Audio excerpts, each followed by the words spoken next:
Oh, hello, Julia. I am so happy to be chatting with you today. Thank you for having me. This is so fun. Yes. Okay, I want to talk about all things related to making a house a home. This is your area of specialty, and you recently moved, right? How long ago was that move? It's so mumbled jumbled in my head, It's all a Vanessa, blur. that I am like, how long have I been here? Where am I? Um, and this is like something I haven't really shared. And so, but reading through some of these things, I'm like, this is personal. And so let's just get personal. But we moved from Idaho to North Carolina in June is when we made the cross country trip. Mm-hmm. Um, and we ended up moving into a hotel until Wow. July. With three And then kids? with 3 kids, we moved Oh into a my hotel gosh. until July. And then, and yeah, and so I guess I'm like, we've been in I kind of start from July, even though I guess we left Idaho in June. So it's a little vague. It's all blurred. Yeah. Oh my goodness. Well, the home that you created for your family in Idaho was spectacular. Oh, thank You you. personalized, renovated. I know you put your heart and soul into every nook and cranny of that house. And I imagine it was hard to leave. Like, tell us about that. Yeah. Honestly, sometimes I'm still like, what are we doing? We're in a really difficult place right now with this house where, we've only been here a couple months. And I think anytime someone moves into a new house, it just takes time for it to feel like home. And I don't really think that we're there yet with this house. And to be honest, our Idaho house, I think we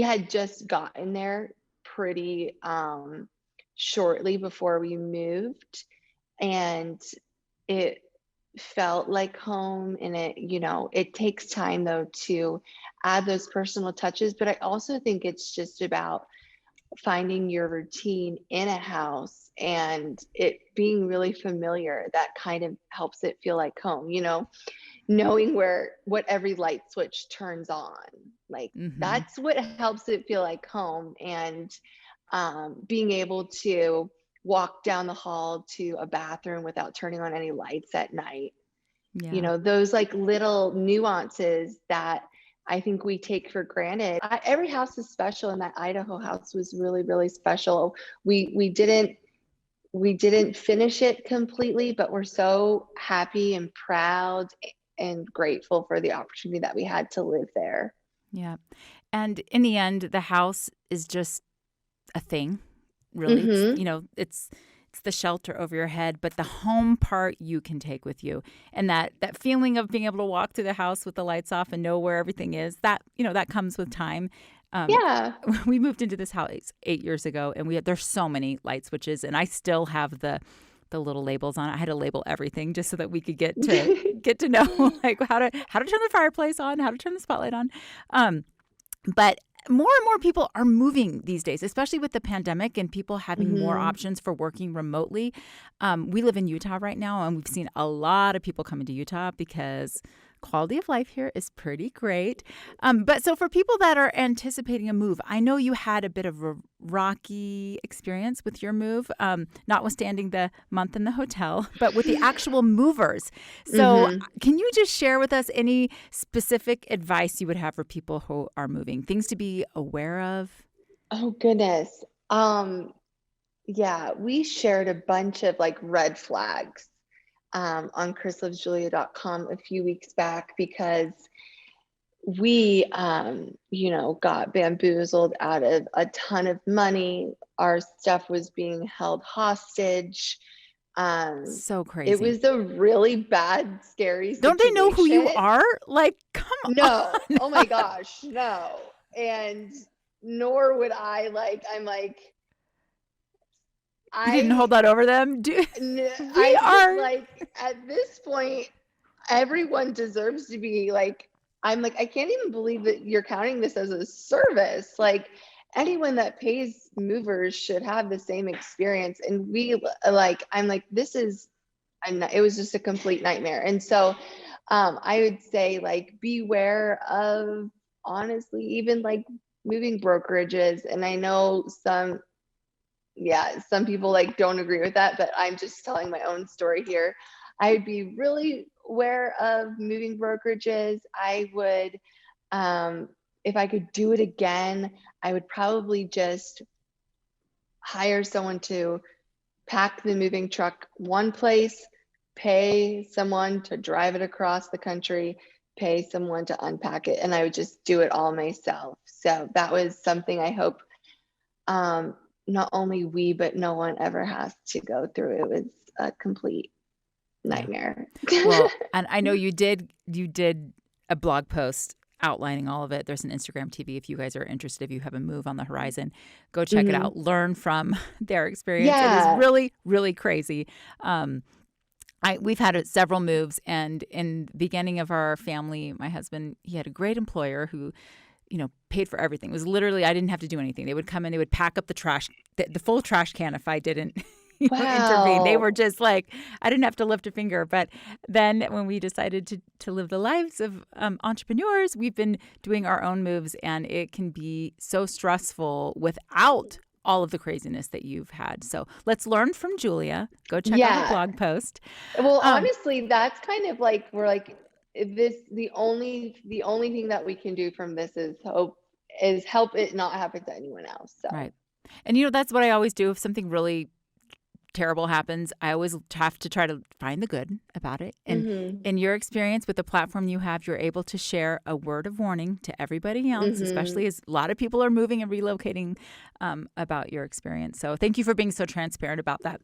Yeah, of So course. now you guys are in North Carolina, and I know people are wondering if this new home is your, quote, forever home.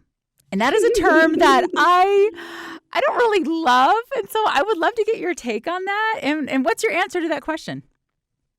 Um, the answer to that question is I don't believe in a forever home. Hmm. And I don't think that anyone should put that kind of pressure on themselves. Amen. I think it is such a glorified term, and it there's so many, like, we thought our last house was our forever house, and I might have even said that. And 2 years later, I'm like putting my foot in my mouth, like, yeah, I was wrong, because life changes and life throws you curveballs. And Hmm. I think it's way, way more important to always be adaptable, to always have your family and yourself, like those are the things that matter. And so if you're saying, well, I can't pivot because this is my forever house, well, then to me that like just cast aside like all opportunity for growth. And Exactly. so is this our forever house? I don't No, even believe, I no, we again don't have believe no in that. answer. We don't believe in that. Do we really hope that we can stay here for a really long time? Do we hope that our girls can be raised here and go to school here? And yes, absolutely. Yeah. That's our plan right now. But we're also years and years and years ago, after my first child, I was struggling with secondary infertility, and I had my whole life mapped out. We actually started trying for our second when she was just 9 months old, because I wanted my kids this spaced, and we bought a house and we were going to fill all these bedrooms, and that was not happening. And it took us 4 years to become pregnant with our second child. And Mm.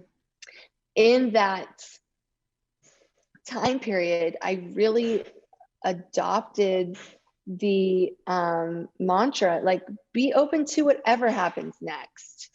And I really try to continue to live that way, where I have ideas of what I want to do and where I want to be, and who I want to be doing those things with. but I have to be open and stay open, because not only is that how opportunities come about, but that's also kind of the joy of life, Yeah. is experiencing all of these different things. And um, I'm probably the least spontaneous person I know. And I think everyone that knows me would say the same thing. And so that is a really difficult thing for me to do and accept, is like, I don't know. I can only hope. And I'm just going to keep every day just planning what I Yeah. have control over. Yeah. And I think especially when you're young and starting your family and you have an idea of what you want your life to be. And I think that's great to like set goals and Yes. have a vision, but be 100% okay with things not working out according to plan, because heaven often has lessons that we need to learn and Mhm. experiences that we need to have that we might not be anticipating. And I know for me personally and with our own family, we've been thrown many, many curveballs. And, when it comes to building the forever home, like you mentioned, the pressure, we've actually seen people in our lives who have worked so hard, like the sole focus of their lives was building this house. And Mhm. it actually consumed them so much that their family fell apart as a result. Mm. I mean, have you ever seen that before? Like it becomes so much focus is on the actual house and and all Yeah. of the things that are going into it, that there can sometimes be power struggles within the couple. And then, I don't know. Yeah. We've seen some really sad things that's kind of scarred us. And so my husband and I are like adamant that he's adamant we will never build a house because we've seen so many things. But so I'm all for renovating a house. I don't ever need to build a house. But I love that mindset that, we're open for whatever. And, we moved to Utah here 8 years ago. We were living in Florida before, where I grew up. I'm a seventh generation Floridian. When we were living in that house, I imagined where we would host all the kids' wedding receptions. Mm. Like I was good to stay there forever. Couple blocks from the beach. But then we had, you know, it became really clear to us that we needed to move to Utah, which later we realized it was because this is where we needed to start our business, Chatbooks. Yeah. And when we moved here to Utah, I thought we'd only be here for 2 years. I even kept all of our moving boxes because that was Wow. gathering moving boxes was such a Wow. pain. Stuffed them all in a room in the basement. And then one day we were just like, you know what? This is great. Let's just stay. And so who knows how long we'll be here, but um, that's such a great way of thinking about it. And another thing that I think is adds a lot of pressure to people as they, they're in their homes trying to make their house a home, is this level of this layer of social media where you see what everyone's doing to their house. Mhm. And it feels like, oh, well, my house needs to be perfect and it needs to look like this. And, our parents weren't like that. Like, do you remember going into your friends' homes and every house was completely different based on Yeah. their background and their experiences? And now it kind of feels like everyone's house looks the same. Like, what are your thoughts on that? Um, well, first of all, I grew up in a red brick colonial house. And so when we bought this house in North Carolina, which is a red brick colonial house, Hmm. I felt really at home.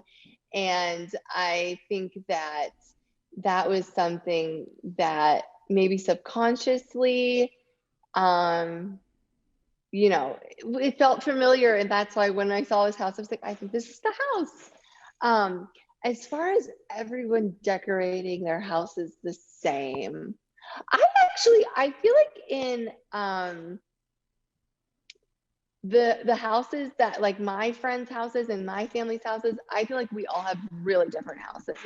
And I think that there's some people that have that skill and have that creativity and maybe a little bit of the confidence to be able to Try something new. try Yeah. something new, but also allow their homes to be a reflection of the people in it, Hmm. and of what they like and don't like. And I think some people don't have that creativity. And that's kind of where I've always felt like my place on this earth is, or at least my corner of the internet is. It's like, Hmm. hey, if you need an idea, it's fine. Like, if you want to follow me for ideas, I'm totally fine. If you want to copy everything I do, fine. don't like start an Instagram account to copy everything I do and do it in your house and then, try to pass it off as your own. Like, don't do that. But like, if you're just someone that doesn't have the creativity to make your house feel like something that you feel proud of, I think that's a great feeling that I hope everyone feels. Like, I want everyone to feel proud of, like, be happy to be in their house. And I know that there's a lot of talents that I'm like, oh, I can't do that at all. I can't carry a tune. I can't even find a tune. I can't even like pick a karaoke song. Like, I have zero music ability. And so when I like see someone that can pick the perfect soundtrack to something, I'm like, can you help me do this for me? I don't think that making a house, like designing a house or decorating a house, is a skill that everyone has. It's And not. so that's like why why Hearth and Hand collection at Target is so popular, Mm-hmm. because it's like, okay, here, we're like spoon feeding you all of this stuff. And yeah, everyone's is going to have that in their house. I do like encourage people to put the you in your home and like have all of that stuff. Like, whatever. If you need to copy off someone, who cares? But also make room in your house for something that you like is just for you and is unique to you. And I think if you do that, then it might spark some creativity even more places in your house. I know that the things that are, special to us, whether they're sentimental or things that we've DIY'd or like a little something that maybe no one else is doing, like those are the things that I feel most proud of. And so I obviously want people to have those moments in their house too. Yeah. Well, since so many of us aren't in a forever home, we got this question from our MomForce Facebook group. Rochelle asks this, and I was wondering if you could weigh in on it. She says, my husband is in grad school, so we are Mhm. currently renting. I've always found it hard to make it a home because I feel I can't change things up the way I want. Any tips or tricks for decorating a home that isn't yours and that you can put too many nail holes in the wall? What specifically Yes. would you say to Rochelle? This is such a good question, Rochelle. And it's one that um, I feel like a lot of people are in the same boat of like, okay, I'm renting, or like, how can I make this feel representative of me? The great thing about a rental is it's generally like void of all personality, which might not sound like a good thing, but it's like a blank slate. Like, they're not going to choose like a bright colored carpet or a bright color wall. It's probably like beige city. So that's a blank slate. Like, you get to do whatever you want. Things that like I would highly recommend is investing in things that you can carry with you. For instance, art Mm-hmm. can go on walls in an apartment or a house. And those are the kinds of things where when you're not spending money on renovating a kitchen, maybe make a little budget for things that you can take to a house down the road. Art is a huge one and adds so much personality. And command strips, I mean, no more excuses for I can't put holes in the walls. Command hooks, like, they have you covered. Um, Two, like area rugs. Put an area rug over your carpet 100%. They make carpet pads now that are made for rugs. They have them on Amazon. Just search carpet pad over carpet. Um, I think window treatments are huge. If you can hang curtains nice and high, because usually rentals generally have lower ceilings, put it as high up to the ceiling as you can and nice and wide to make the window look a lot larger. And then the last thing, a lot of times in a rental, you can't change the lighting, which I think lighting is huge. But one thing you can do is you can put as many lamps as you want. And I think one thing that really makes a house feel homey are lamps. Mm. And I mean, even one of my really close friends who has owned her home for a decade, she did not have one lamp in her house. And I'm like, what are you doing? Yeah, Lamps are essential. Your life will change. Like, I promise you, you will love hanging out at home after the sun goes down if you have a lamp. You're going to feel like the cozy factor just went up to 500. I agree. So get yourself some lamps, art, area rugs, window treatments. I think you're set. I love it. And a little shout out for the blog. I love how specific you get when you talk about lighting, about light bulbs, because that is Yes. a really important thing. Now we can buy light bulbs in the range of colors from Color. bluest blue to yellow, yellow. And tell us just right now, what is your favorite light bulb? Okay, my favorite light bulb color is 3000 Kelvin, and I usually use that for overhead lighting if I'm doing a lamp. Sometimes I'll do 2750 Kelvin for like a little bit more of a warm glow, but 3000 Kelvin is where it's at for me Mhm. all the time. So if you don't already know that you need to be aware of this, I know I've walked into people's homes and it's like there's blue in this corner and there's yellow in this corner, and you just don't know. You just grab light bulbs because back in the olden days, Yeah, that's what you did. You got a 100 watt or I 60 watt. know, and it's not about watts anymore. No. It's not about watts at all. It's like lumens is how bright it is. Kelvin is the color. If you can like remember that, you'll be solid. And then the other thing is, even though you can't change generally light fixtures in a rental, you can definitely change the light bulbs, Yep. and that would go a long way. Yep. So, okay, now let's switch gears. Let's say that we we are building a home or renovating a home and we're ready to invest in something. What is your splurge item? And would it be in the construction or in the furniture? I tend to lean towards the furniture because we've Um, moved so much and I don't want to like lay in yeah. like expensive Italian marble that I'm going to have to leave behind. I don't know. What are your thoughts? Oh, okay. If I was building a house, if I was building a house, I would invest in as many windows as possible. Windows. Yes, this goes back to light. I want all of the natural light. In every house that we've lived in, we've added windows. And windows are expensive to, I mean, I think in the building process, that's why people usually skimp out on windows because it's like, well, I mean, that's a lot. That's going to be a lot. It's going to be expensive. And it's like, if that would be what I would splurge on, is to make sure I have maximum natural light. Every single room would have a ton of natural light. Um, if I was renovating, I think that, and I actually wrote a post about it today. I think that lights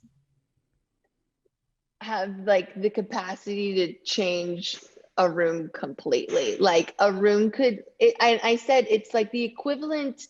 A lot of people say like hardware on cabinets is like the jewelry, and like lighting is like the shoes, makeup, accessory, like literally like everything else.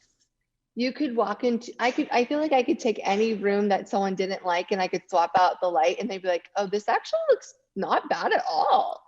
And I think that contractors put builder grade lights everywhere. You know, it's just, if you look up, you'll probably see just like a light that literally every house has. And so I think swapping those things out is a worthy investment and something that I'm like super interested in. And then I love like what you said, like something that you can carry with you. Rugs, art. I've had a long time goal to just like collect art because my sister's so good at it and she is an artist and so she has a great eye for it. And again, I think that maybe I don't have, even though I studied art in school, I don't have the same eye as her. And so I'm Well, like, you can don't have you the like, confidence yet. yeah, I That's all don't, it is. it goes back to confidence. It's Yeah. like, even if you think you know something, you might not have the confidence to do it. And And you don't so need to be there's an expert in everything. You have a sister that you can rely on. I would do the same. exactly. And so that's been a goal of mine for a long time. And when I walk into her house, it's like, this feels different. What feels so Mhm. different about this? And it's the art. She just Yeah. has beautiful art everywhere. Well, I love thinking about that. And I keep going back to this idea that it also is just things. And you know, as well as anyone, that in a flash, all of it could be gone because you Yeah. had a home burned to the ground. Yeah, we And did. I read on your blog, you actually wrote this about this, and I loved it so much. I want to read it. You said, "Don't wait to make memories. Don't wait until the walls are painted or the holes are patched or the shiny new appliances arrive to make happy memories in your home. It's the reason Hmm. we do what we do, and it's what we have left now. And I'm so grateful." Yeah. I mean, that can make me cry. That's so That is like beautiful. making me tear up. That was, yeah, our cabin burned to the ground, and we are so grateful that of course, we're renovating it. And That's what you do. we're so grateful that during that renovation, we went up there almost every weekend. We had a Christmas there, we had a Thanksgiving there, you know, in with no backsplash, with no countertops. And it kind of reminds me of like, the end of the Grinch, where they're like, it came without presents, it came Yeah. without bags, it came, these moments and these times in our life, they're just like waiting for us to it's just like waiting for us to do it. It's not there's no rubric on how to celebrate something or how to have someone over. You don't have to have a nice house to have anyone over. Mm-mm. You don't even have to have a kitchen. I'm learning that right now. We don't have I a know. kitchen. And we're like, okay, who do we want to have over for dinner? And I think that when you get out of your head about how something has to look a certain way for you to enjoy it, or for you to make a memory there, or take a picture, I'm like, please don't wait to take a picture until it's done, Yeah. or it's never done. And we've had so many amazing memories. And a lot of times people ask us, like, how are your girls handling this, renovation or this time in this house? And I'm like, this is normal to them, for Mm-hmm. one. For two, I don't think that they feel like they're missing out on anything but maybe not having a kitchen right now, which is kind of a big deal. But I It's also mean, kind of an adventure. You have to go to the it laundry feels, room to do your dishes and yes, it feels adventure-y. And also it's like, oh, yeah, let's carve pumpkins. We're still doing all yeah, of like the wonderful things. We're still going to have our first Christmas here. It doesn't matter if there's this or not. Like, this right. is where we live. And so don't wait. I think you're 100% don't actually wait. I think you're actually teaching them a really important lesson that things don't matter. It's about what you're doing in your home and the feeling that you have and the love that you share. You also say on your blog, this is not a before and after blog. And I Yeah. love that. Like you go on to say, we're an in progress blog, we're a troubleshooting blog, we're a figure it out and then try again blog. And I think that's such a great metaphor for life. And you are showing that to us every day when you're on Instagram. Oh, I thank love you it. so much. I hope that I often worry like that what we're sharing and what we're doing could be misconstrued as like, this is this is what matters to us and this is important. And it's more like, hey, this is our passion. And I think everyone should have a fun passion hobby that they're doing.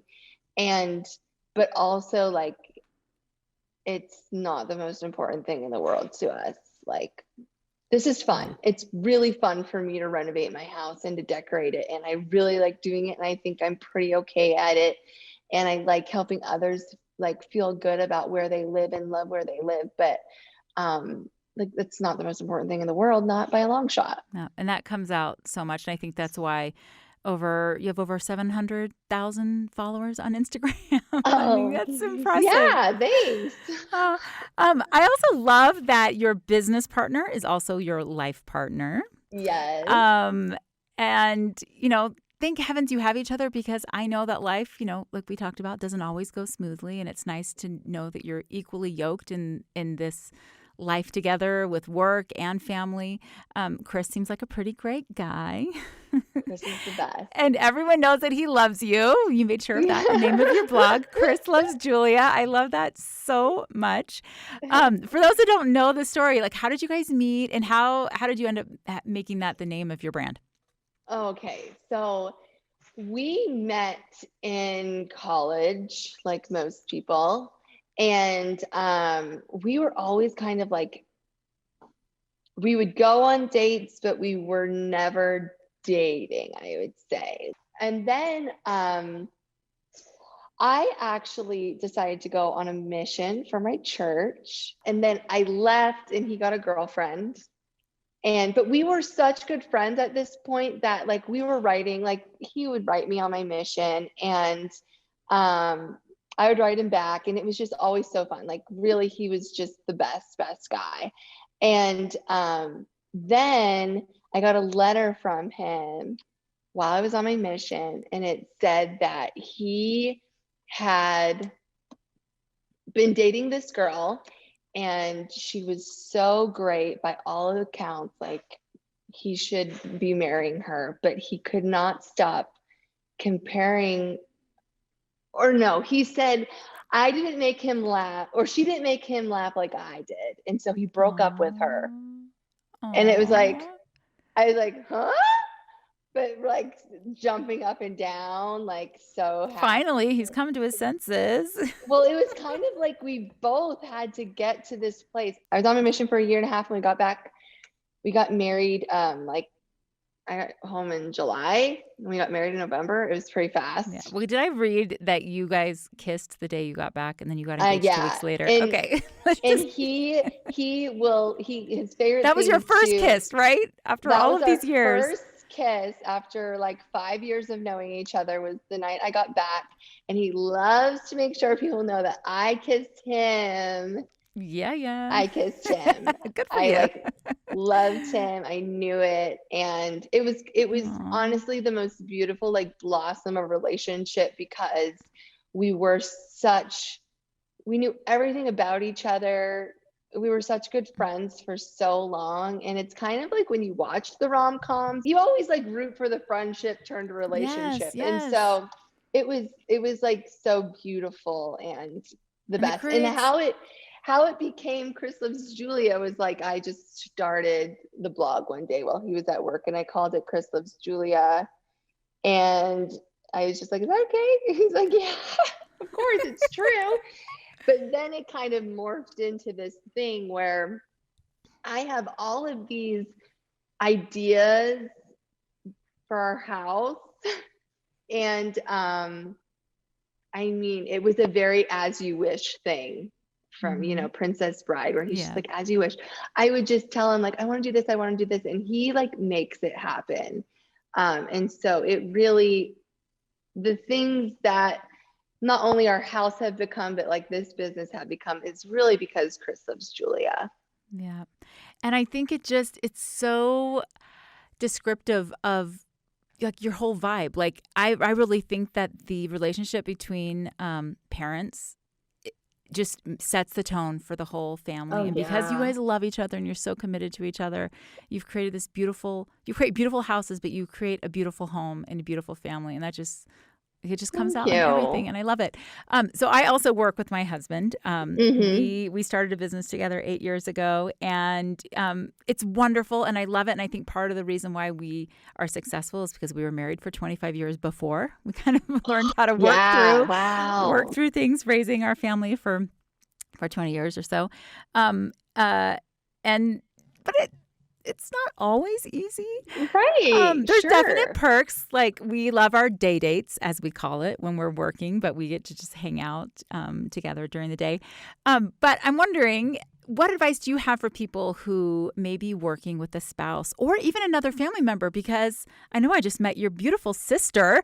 You have a sister on your team too. So I have 2 sisters on my team. Really?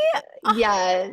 I have 4 sisters total, and 2 of them work with me. One is our brand manager, and the other is head of our visual media, and she does all like the video and photography. It's amazing, just talented sisters.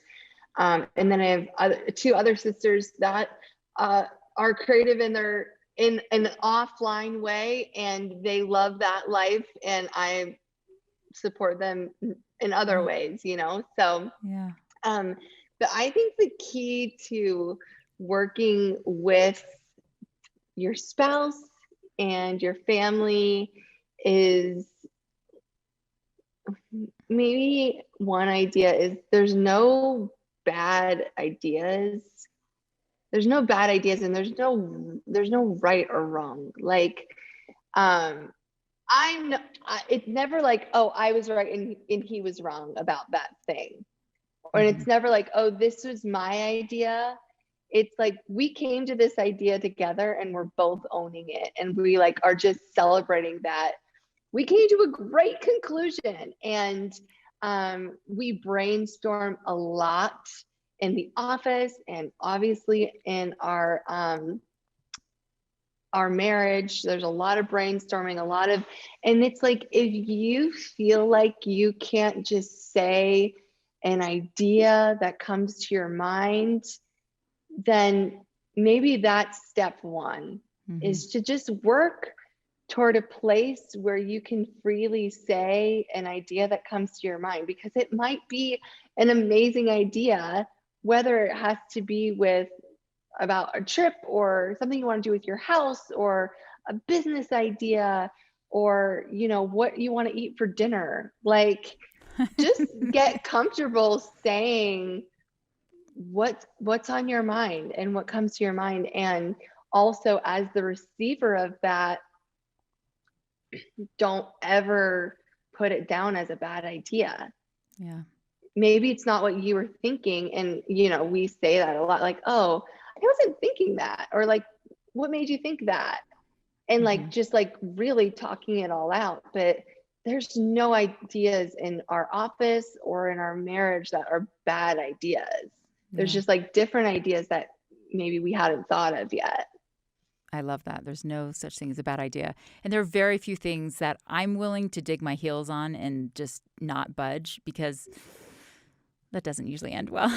It's a lot of I compromise. know. I But know. but you're Yeah. right. But being able to like throw the idea out there without worrying about getting it shot down, that's really Yeah. important. Yeah, and it's on both ends. I mean, definitely you have to be confident enough in your relationship to be able to speak your mind, and then you also have to be, a listening ear that doesn't shoot it down. And I think that's been like probably one of the biggest keys to our success, is just that environment. Yeah.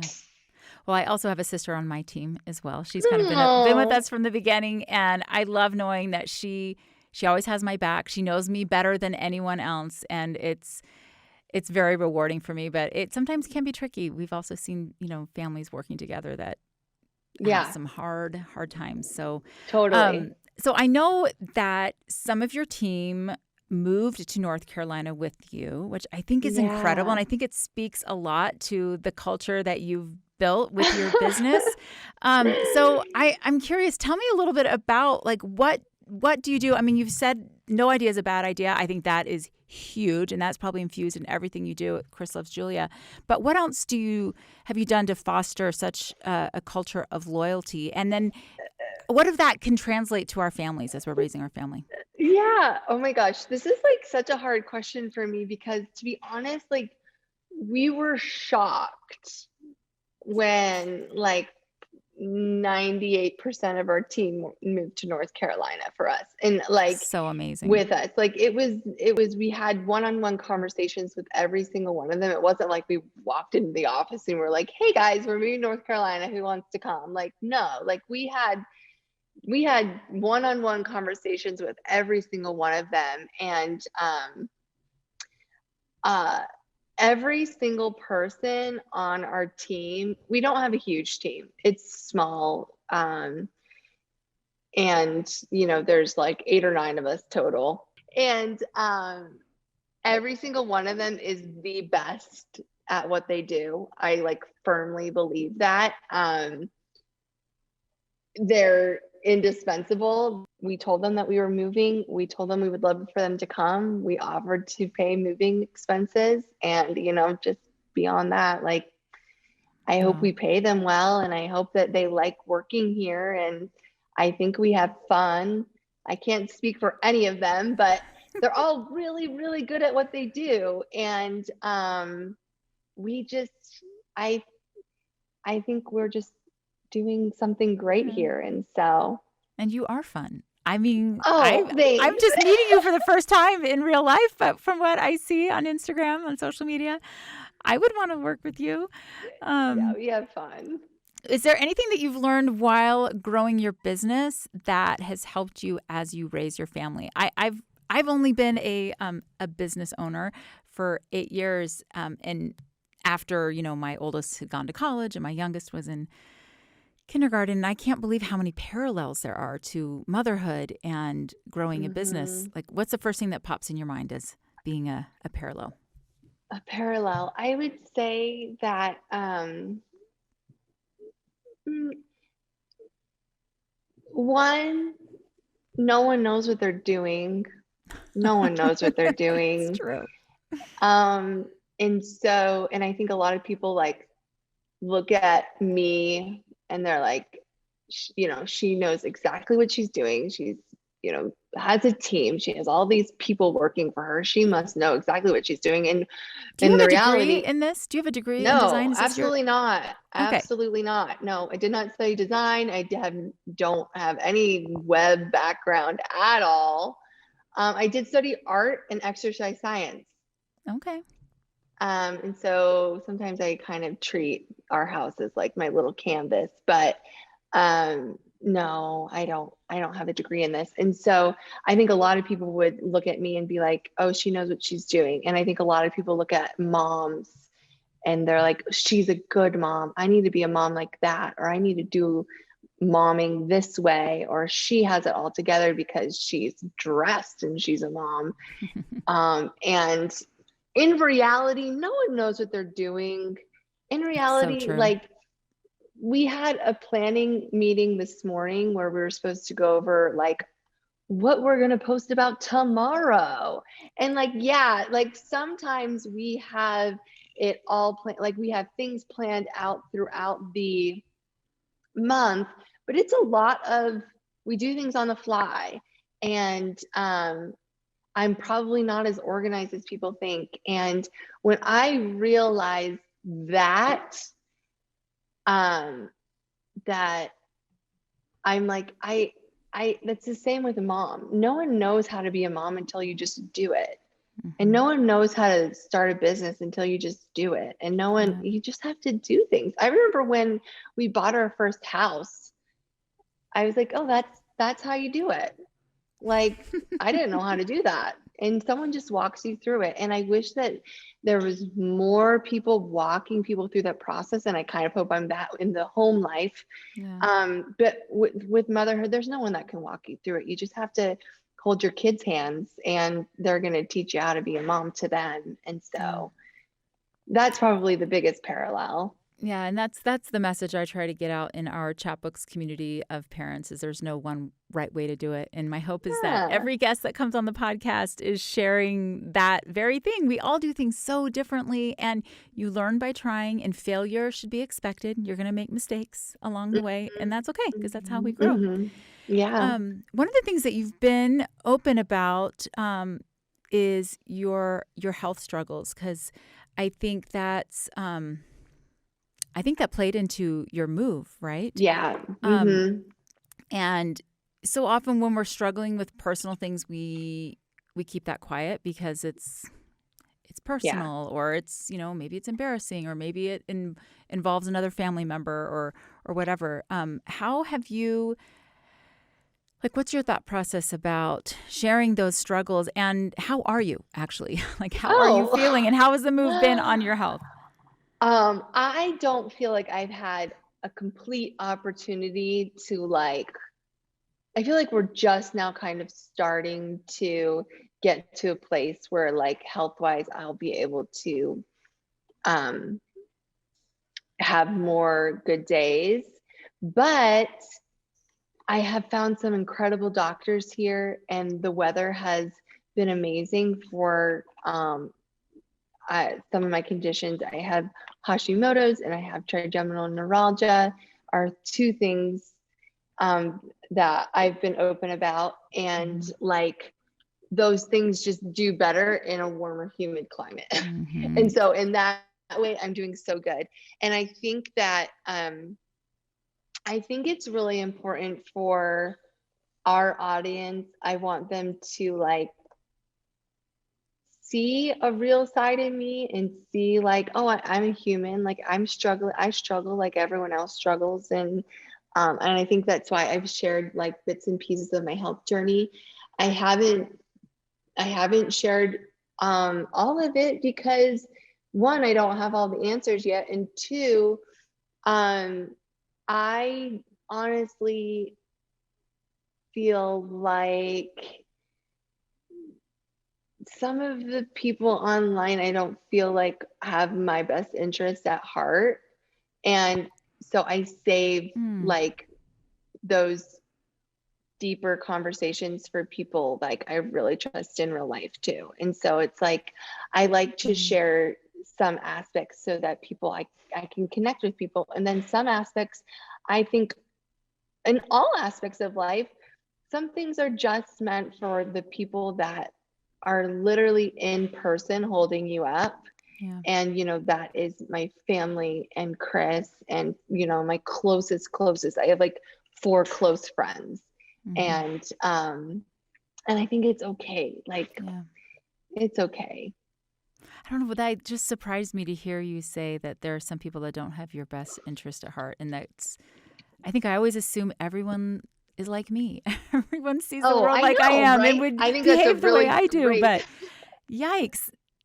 Have you had some really bad mean, experiences or? Oh, I mean, the internet can be a really brutal place if you allow it to be. I mean, people DM me all the time. Yeah, people DM me all the time, like mean things, and I block Really? them. Oh, what did I say I'm yesterday so in the office? sorry. Like, I don't think, but the thing is, like, I don't think twice about blocking them. It doesn't live in my head because I block them and then I move on. And I have other friends that are, on social media doing the things that I'm doing. And they come to me all the time. They're like, I don't know what to do with this person. They keep messaging me. I'm like, anyone that's taking up negative time or space in your head, will end it and move on. Like they don't deserve that. And so I think that I've been able to do this for 12 years is because I don't have time to dwell on that negativity. Like if you're going to attack something about me personally, then I don't feel bad at all about making sure those people don't have access to me. Period. I just don't even think twice about it. I think that's what the block button's for. Exactly. Let's utilize it. And also my whole thing has been like, I'm clearly not bringing positivity to their life. Yeah. So, like if it's I a win-win. That block it's good for both of you. I really do. And I used to actually message them first and be like, I feel like I'm not like making a positive impact in your day, so I'm going to block you. But then I realized they don't even see the message because I blocked them right after. So I just skip that step now. Well, speaking of social media, I saw that you actually posted last night some thoughts about the pressure and stress that comes with being a content creator. Like, if you're posting too much or too little, or if anyone cares. And clearly some people do care. And thank goodness for that block button. But I totally get that because as a business owner myself, like Instagram is a great platform to build and to grow, but that daily like stress can be a lot of pressure. And gratefully we have a great team that posts for Chatbooks. But even on my own little corner of the internet, it's not anything like yours, but I do feel some stress about that. But one of the things that I've heard you say is that you credit your early success with the fact that you were posting every day, posting on your blog every day and then on Yeah. Instagram every day. And it was that consistency that was so Mhm. important to your growth. So first of Mhm. all, that's so impressive. That takes a lot of dedication and grit. Um, but I agree, consistency is key in your business and also as we are parenting our children. Mhm. And so Mhm. with your 3 children and with the move and all your health challenges and everything, what are things that you do as a family consistently that have helped you build and strengthen your family? Um, we always, always, always have dinner together. Mm, And I think that that's something that I maybe is passed off as fluff a lot, but so many great conversations happen over dinner. We are religious, we pray and we go to church and we do, those religious things. Um, we practice our religion faithfully, and I think that has brought us closer together. I'm a big traditions girl, and so I like having traditions in place where we can all look forward to those things together. And, on a weekly basis, every Friday night, we have just family movie night. And this also allows Chris and I to have a date night every Saturday night. It's because, like, our girls know that on Friday night, we're going to have a movie night as a family. And then on Saturday night, mom and dad are going to go out and we're going to have a date night. And that, I think, strengthening our marriage keeps our whole family strong. mm-hmm. Um, and, the holiday traditions and things like that. Making sure I read this amazing thing. I think it was maybe was it on Instagram, but it was saying that um, there's like 9 most important minutes of the day to be there for your children. The 3 minutes after they wake up, the 3 minutes when they get home from school, and the 3 minutes before they go to bed. And if you can just dedicate, like, if nothing else, like, be there for your kids. Speaking of, Oh, hello. There she is. In for a quick um, hug. speaking of, hi, Hello. sweetie. What's your name?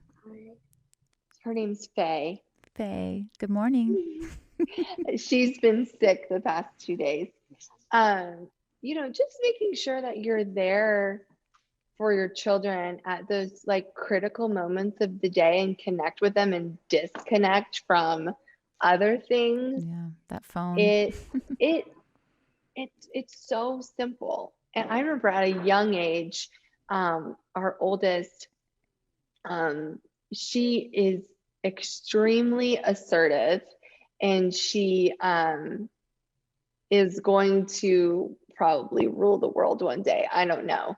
But at a young age, we really we're like, I don't know what is going on, but, like, I don't know how to handle this. And it was so incredible that if Chris just got on the floor and played with her, like, everything changed.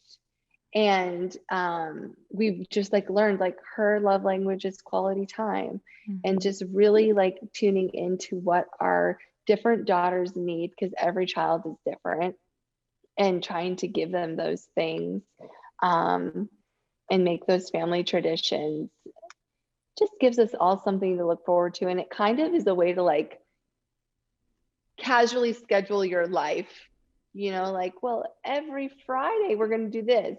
Speaking of, like, an editorial calendar, Mm-hmm. it really helps to fill out an entire month's worth of content ideas if you have, well, every Friday we do this. So that's one thing. Mm-hmm. It kind of just helps keep things rolling. Yeah, I love that. In fact, speaking of editorial calendars, I just started something this week that I call my Monday Magic Moment, sharing something magical that I have captured in a chat book. Oh, And that's this awesome. is a great segue into our amazing Chris Loves Julia and Chatbooks collaboration Yay. for Monthbooks, which just might be my favorite collab that we have Oh, ever done. They are thank so you. good and they are so you. They just beautiful, I was, beautiful designs. working with your team was so incredible because I had like such a clear vision, and they were like, for instance, the oval on the front, because Mm-hmm. that was like really nostalgic for me. It reminded me of the photo books that my mom had growing up. And Yes, they're like, totally. really, really, I think it should be a rectangle. And I was like, I really, really, really want it to be an oval. And they were like, okay, fine. I'm And so like, glad you insisted. just those little details. Your team was just like amazing to work with, and it was so fun. It was so fun. Oh, I'm so glad. Well, one of the benefits of chat booking is it becomes like a gratitude practice. If you're looking for Mhm. little magical moments through your day and you snap a photo and you put them in your books and then you can look back on them and chat about them, it is something that has strengthened our family and families all over the world. So I have a question. Is there a favorite everyday magical moment from your family that you have recently captured and put into a month book? Yes. So, uh, and I wish I had it to show you, but We'll get a there picture of it and we'll post it on I social know. later. I'm gonna share it with you guys. But we cuddle a lot in the mornings, especially Saturday mornings. All the girls come.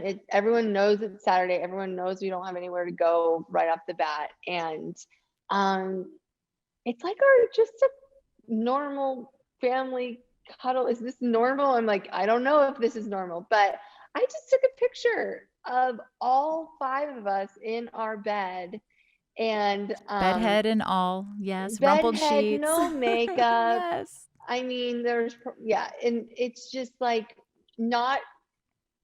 I think the great thing is about chat books is, we've been so programmed over the last few years to, well, that's not Instagram worthy. That's Yeah. Instagram worthy. This photo's Instagram worthy. This is going on my feed. Oh, this is not going to go on my feed. And the great thing is about chat books that I love is that all of these moments belong in a book. It's for the everyday moments. Yes, yes, yes. It doesn't have to have like this production behind it or the perfect. It's like you're supposed to look at it and feel something.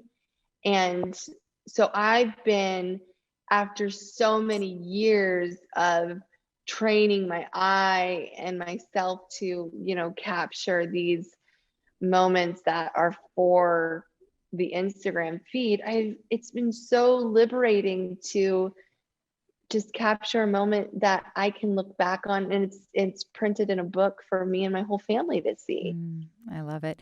Actually, when we started Chatbooks 8 years ago, it was literally an API to print your Instagram because in the early days of Yeah, Instagram, it felt more authentic. They were literal just right. snapshots with, some type of heavy filter on it too, but it did feel more personal. But as time went on, like Instagram changed. I changed the way I use Instagram, and it wasn't the real raw moments that I wanted to hold on to. So Mhm. we developed Monthbooks, which is a subscription. Yeah, Photos come right from your camera roll. You don't have to worry about who's seeing them or if they're Instagram worthy. right. Yeah, And I think we self-censor ourselves before we post anything on yeah. Instagram. And it's like, this isn't the best picture, or who would care? And it's like that's like the most amazing thing about chat books is it makes it so easy to just I everyone takes 1,000 pictures a Hmm. month. I know I take like so many pictures a month of my kids and everything, and it's like those things that don't make it on Instagram, They they're have a they're like place. You they have a still, place. yes, you still need those.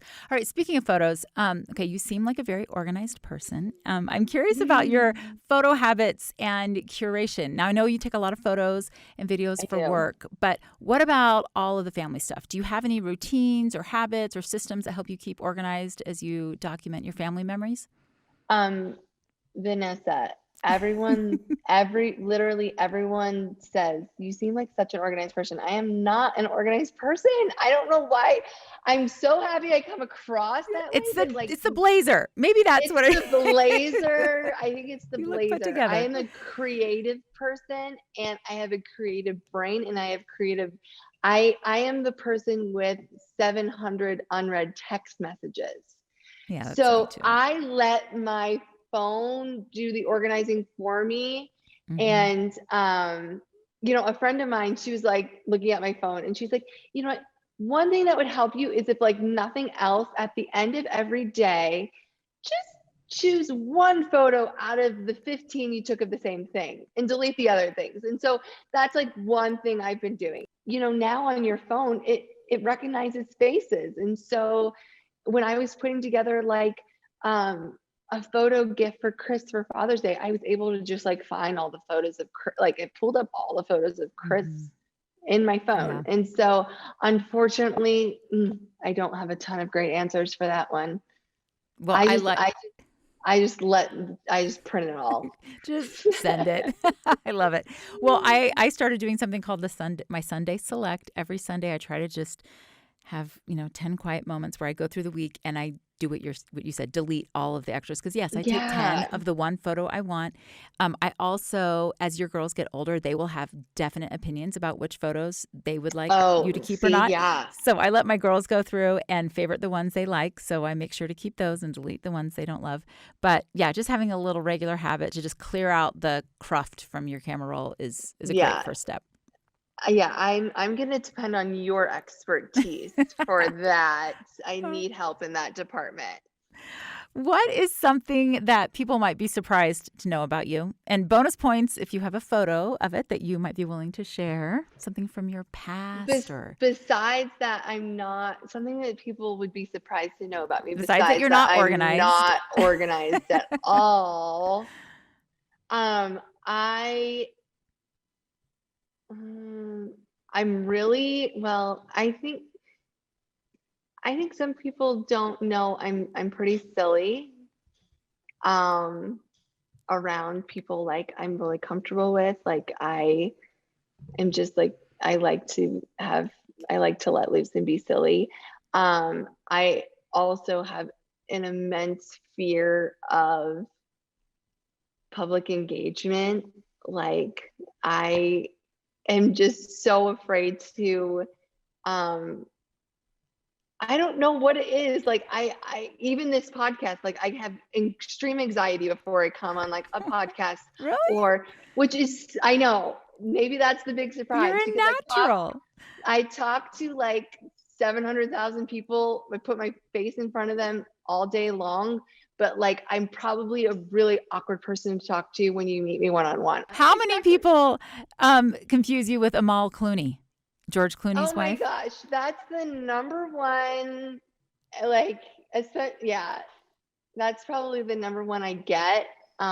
Is people are like, has anyone ever told you you look like Amal Clooney? I think it's a total compliment. Yeah. I want to look like her more, so I'm looking into how I can do that.